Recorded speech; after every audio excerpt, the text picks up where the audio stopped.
యోబు 33 అధ్యాయం 10వ వచనం. ఆయన నా మీద తప్పులు పట్టించుటకు సమయం వెదుకుచున్నాడు. నన్ను తనకు పగవానిగా భావించుచున్నాడు. ఆయన నా కాళ్ళను బొండలో బిగించుచున్నాడు. నా త్రోవలన్నిటినీ కనిపెట్టుచున్నాడని నీవనుచున్నావు. ఈ విషయంలో నీవు న్యాయము కనిపెట్టలేదు. నేను నీకు ప్రత్యుత్తరము చెప్పెదను. తన క్రియలలో దేని గూర్చియు ఆయన ప్రత్యుత్తరమియ్యడు. దేవుడు నరుల శక్తికి మించినవాడు. నీవేళ ఆయనతో పోరాడుదువు? దేవుడు ఒక్కమారే పలుకును, 2 మారులు పలుకును, అయితే మనుష్యులు అది కనిపెట్టరు. మంచము మీద కునుకు సమయమున, గాఢ నిద్ర పట్టునప్పుడు, కలలో రాత్రి కలుగు స్వప్నములలో నరులు గర్విష్ఠులు కాకుండా చేయునట్లు, తాము తలచిన కార్యము వారు మానుకొన చేయునట్లు, గోతికి పోకుండా వారిని కాపాడునట్లు, కత్తి వలన నశింపకుండా వారి ప్రాణమును తప్పించున్నట్లు ఆయన వారి చెవులను తెరవచేయును, వారి కొరకు ఉపదేశము సిద్ధపరచును. వ్యాధి చేత మంచమెక్కుట వలనను, ఒకని ఎముకలలో ఎడతెగని నొప్పులు కలుగుట వలనను వాడు శిక్షణము నొందును. రొట్టెయు రుచిగల ఆహారమును వానికి అసహ్యమగును. వాని శరీర మాంసము క్షీణించిపోయి వికారమగును. బయటికి కనపడకుండిన ఎముకలు పైకి పొడుచుకొని వచ్చును. వాడు సమాధికి సమీపించును. వాని ప్రాణము సంహారకుల యొద్దకు సమీపించును. నరులకు యుక్తమైనది ఏదో దానిని వానికి తెలియజేయుటకు వేలాది దూతలలో ఘనుడగు ఒకడు వానికి మధ్యవర్తి అయి ఉండిన ఎడల, దేవుడు వానియందు కరుణ చూపి పాతాళములోనికి దిగి వెళ్లకుండా వానిని విడిపించును. ప్రాయశ్చిత్తము నాకు దొరికనని సెలవిచ్చును. అప్పుడు వాని మాంసము బాలుర మాంసము కన్నా ఆరోగ్యముగా నుండును. వానికి తన చిన్ననాటి స్థితి తిరిగి కలుగును. వాడు దేవుని బతిమాలు కొనిన ఎడల ఆయన వానిని కటాక్షించును. కావున వాడు ఆయన ముఖము చూచి సంతోషించును. ఈలాగున నిర్దోషత్వము ఆయన నరునికి దయచేయును. అప్పుడు వాడు మనుషుల ఎదుట సంతోషించుచు ఇట్లని పలుకును, యథార్థమైన దానిని వ్యత్యాసపరచి నేను పాపము చేసి తిని, అయినను దానికి తగిన ప్రతీకారము నాకు చేయబడలేదు. కోపములోనికి దిగిపోకుండా నా ప్రాణమును ఆయన విమోచించి ఉన్నాడు. నా జీవము వెలుగును చూచుచున్నది. ఆలోచించుము, నరులు సజీవులకుండా వెలుగు చేత వెలిగింపబడినట్లు కోపములో నుండి వారిని మరలా రప్పింపవలెనని మానవుల కొరకు 2 సారులు 3 సారులు ఈ క్రియలన్నిటినీ దేవుడు చేయువాడై ఉన్నాడు.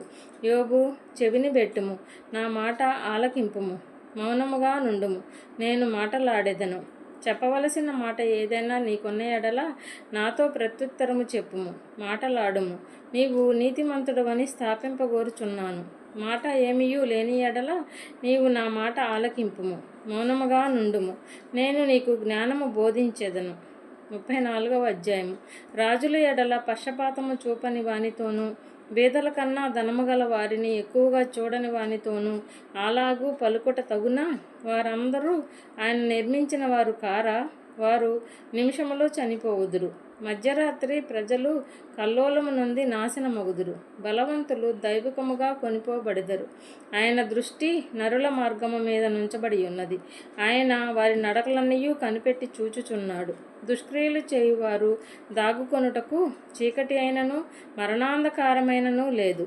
ఒకడు న్యాయ విమర్శలోనికి రాకముందు బహుకాలము అతనిని విచారణ చేయుట దేవునికి అగత్యము లేదు.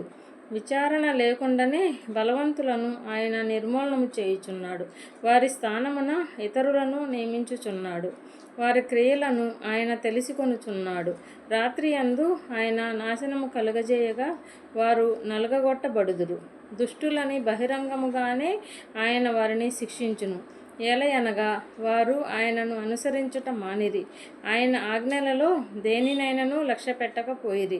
బేదల మొర్రను ఆయన యొద్దకు వచ్చునట్లు చేసిరి. దీనుల మొర్రను ఆయనకు వినబడినట్లు చేసిరి. ఆయన సమాధానము కలుగజేసిన ఎడల శిక్ష విధింపగలవాడెవడు? ఆయన తన ముఖమును దాచుకొనిన ఎడల ఆయనను చూడగలవాడెవడు? అని అనేకులను గూర్చినదైనను ఒకటే, ఒకని గూర్చినదైనను ఒకటే. భక్తిహీనులు రాజ్య పరిపాలన చేయకుండునట్లు, వారు ప్రజలను చిక్కించుకొనకుండునట్లు బలవంతులను ఆయన నిర్మూలనము చేయుచున్నాడు. ఒకడు, నేను శిక్ష నొంది తిని, నేను ఇకను పాపము చేయను, నాకు తెలియని దానిని నాకు నేర్పుము. నేను దుష్కార్యము చేసి ఉన్న ఎడల ఇకను చేయనని దేవునితో చెప్పునా?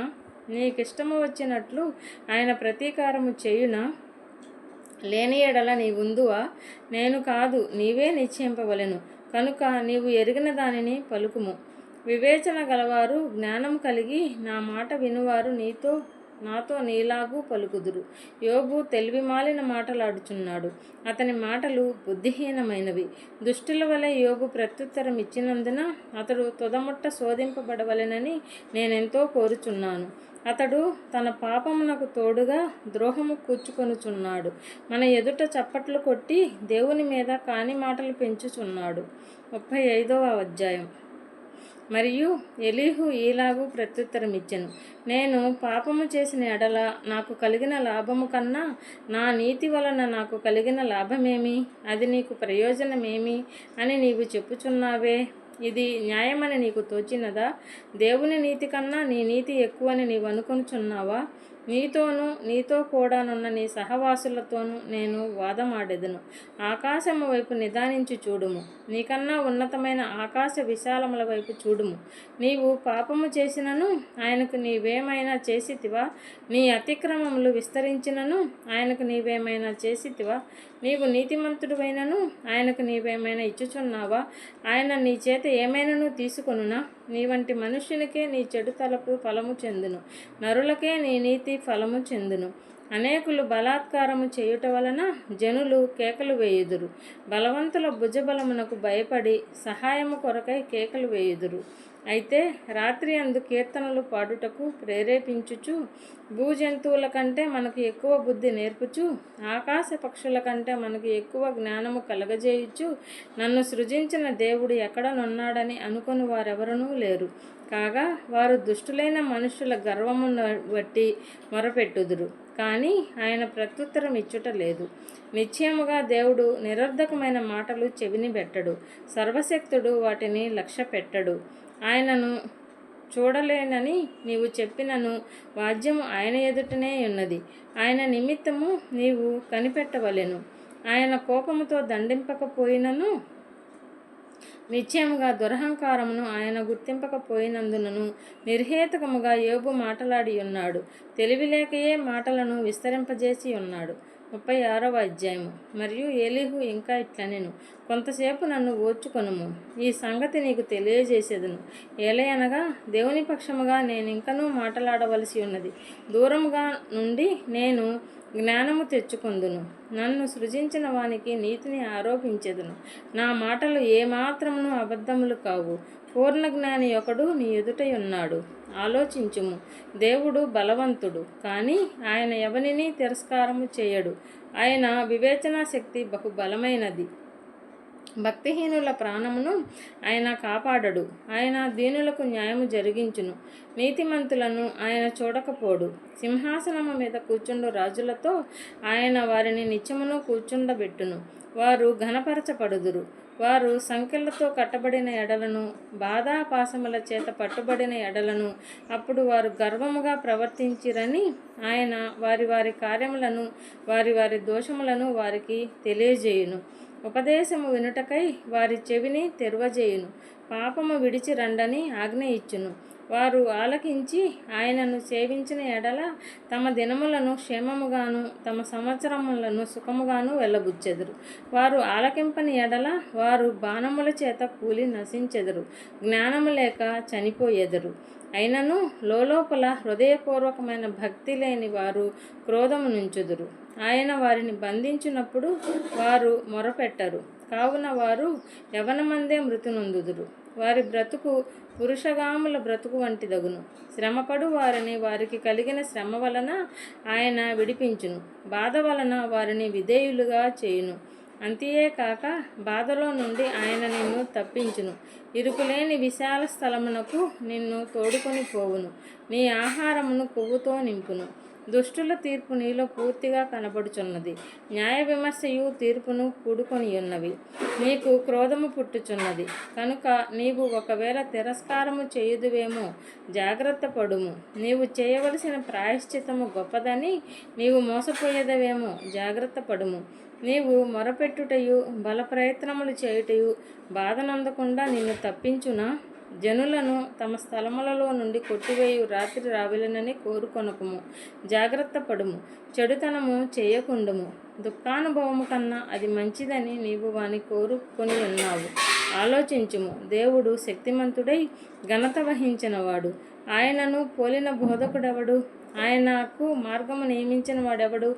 నీవు దుర్మార్గపు పనులు చేయుచున్నావని ఆయనతో ఎవడు పలక తెగించును? మనుషులు కీర్తించిన ఆయన కార్యమును మహిమపరచుటకై నీవు జాగ్రత్త పడుము. మనుషులందరూ దాన్ని చూచెదరు, నరులు దూరమున నిలిచి దాన్ని చూచెదరు. ఆలోచించుము, దేవుడు మహోన్నతుడు, మనము ఆయనను ఎరుగము. ఆయన సంవత్సరముల సంఖ్య మితిలేనిది. ఆయన ఉదక బిందువులను పైనుండి కురిపించును. మంచుతో కూడిన వర్షము వలె అవి పడును. మేఘములు వాటిని కుమ్మరించును. మనుషుల మీదికి అవి సమృద్ధిగా దిగును. మేఘములు వ్యాపించు విధమును ఆయన మందిరములో నుండి ఉరుములు వచ్చు విధముగా ఎవడైనను గ్రహింపజాలునా? ఆయన తన చుట్టూ తన మెరుపును వ్యాపింపజేయును. సముద్రపు అడుగు భాగమును ఆయన కప్పును. వీటి వలన ఆయన ఆయా ప్రజలకు తీర్పు తీర్చును. ఆయన ఆహారమును సమృద్ధిగా ఇచ్చువాడు. ఇరుపక్కలను ఆయన మెరుపులు మెరిపించును. గురికి తగలవలెనని ఆయన దానికి ఆజ్ఞాపించును. ఆయన గర్జనము ఆయనను ప్రసిద్ధి చేయును. తాను వచ్చుచున్నాడని ఆయన పశువులకును తెలుపును.